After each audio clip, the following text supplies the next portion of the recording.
नमस्कार, आप देख रहे हैं दर्श न्यूज। मैं हूं आपके साथ रितेश शर्मा। विकासशील इंसान पार्टी यानी वीआईपी के प्रमुख और बिहार के पूर्व मंत्री मुकेश सहनी के पिता जीतन सहनी की अज्ञात अपराधियों ने सोमवार की देर रात हत्या कर दी। मंगलवार की सुबह इनका शव दरभंगा के बिरौल थाना क्षेत्र के सुपौल बाजार स्थित उनके आवास से बरामद किया गया।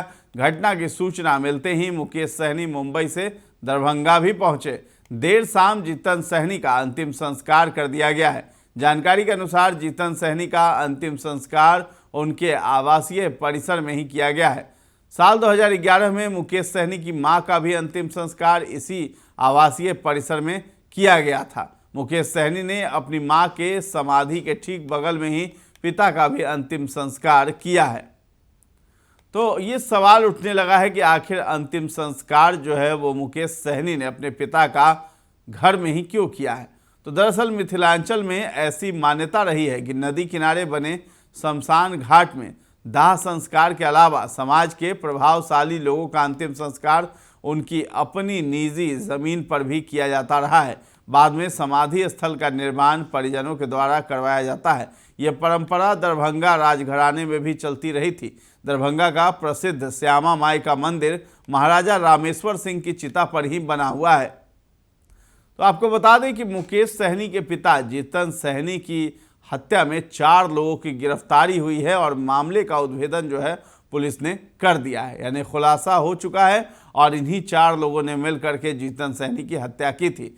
तो पुलिस ने हत्या के मामले में 4 लोगों को हिरासत में लिया है। इस बीच मामले की जांच के लिए एसआईटी का गठन भी किया गया। मुकेश सहनी के पिता जीतन सहनी की हत्या के मामले में खुलासा करते हुए पुलिस ने कहा है कि ये वारदात को लेन देन के विवाद में 4 लोगों ने अंजाम दिया है। सीसीटीवी फुटेज के आधार पर पुलिस ने चारों आरोपियों की पहचान कर उन्हें गिरफ्तार कर लिया। आरोपियों ने पुलिस की पूछताछ में वारदात कबूल करते हुए इसकी वजह भी बताई।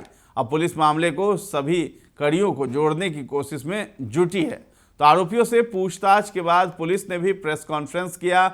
इसमें पुलिस के द्वारा बताया गया कि गांव के ही 2 लोगों ने जीतन सहनी के पास अपनी बाइक गिरवी रखकर कुछ रुपए उधार लिए थे और सोमवार की देर रात करीब 10:30 बजे ये दोनों लोग अपने 2 अन्य साथियों के साथ गिरवी रखी बाइक को छुड़ाने आए थे। फिर जीतन सहनी से कहा सुनी हुई ब्याज की रकम को लेकर, जिसके बाद जो है आरोपियों ने चाकू से ताबड़तोड़ वार कर दिया जीतन सहनी पे।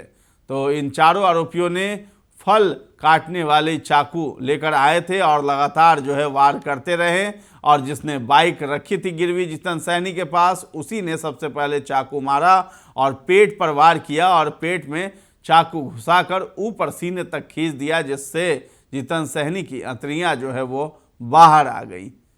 तो पुलिस के मुताबिक चारों आरोपी जीतन सहनी की हत्या की तैयारी के साथ ही उनके घर पहुंचे थे और इन्हें पहले से मालूम था इनका शेड्यूल कि नौकर जो हैं वो खाना खिला करके 2 नौकर और जीतन सहनी को खाना खिलाने के बाद रात में घर चले जाते हैं अपने और जीतन सहनी ताला लगाकर गेट में अंदर सोते हैं।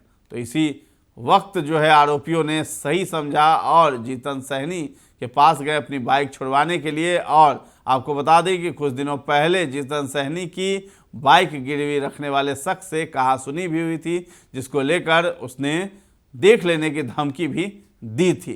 तो ये घटना जो है ये अंजाम दिया गया है और पुलिस ने पहचान करते हुए सीसीटीवी फुटेज के आधार पर जो जीतन सहनी घर के पास लगी थी उससे जो है आरोपियों की पहचान की गई और उनका फ़ोन नंबर ट्रेस करके उन्हें पकड़ लिया गया और अभी फ़िलहाल वो गिरफ्तार हो चुके हैं।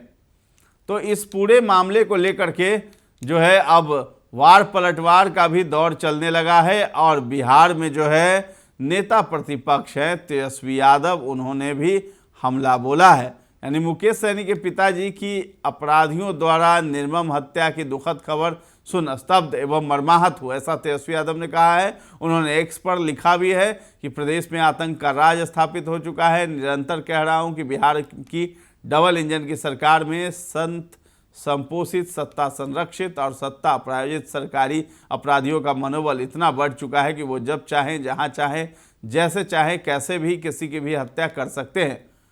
आपको बता दें कि मुकेश सहनी का भी बयान आया जब वो देर शाम तक पहुंचे हैं पटना में उन्होंने एयरपोर्ट पर बयान दिया। मुकेश सहनी ने बताया कि केंद्रीय गृह मंत्री अमित शाह, मुख्यमंत्री नीतीश कुमार, लालू प्रसाद यादव, नेता प्रतिपक्ष तेजस्वी यादव, उप मुख्यमंत्री सम्राट चौधरी, विजय सिन्हा सहित प्रदेश के करीब सभी नेताओं ने फोन कर सांत्वना व्यक्त की है और साथ होने का आश्वासन भी दिया है।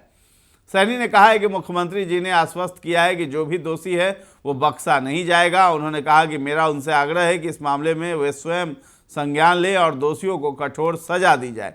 इससे पहले मुख्यमंत्री नीतीश कुमार ने पूर्व मंत्री मुकेश सहनी के पिता जीतन सहनी के असामयिक निधन पर गहरी शोक संवेदना व्यक्त की थी। मुख्यमंत्री ने कहा था कि जीतन सहनी की हत्या अत्यंत दुखद घटना है। मुख्यमंत्री ने पुलिस महानिदेशक को मामले की जांच कर दोषियों के खिलाफ कड़ी कार्रवाई सुनिश्चित करने का निर्देश भी दिया था।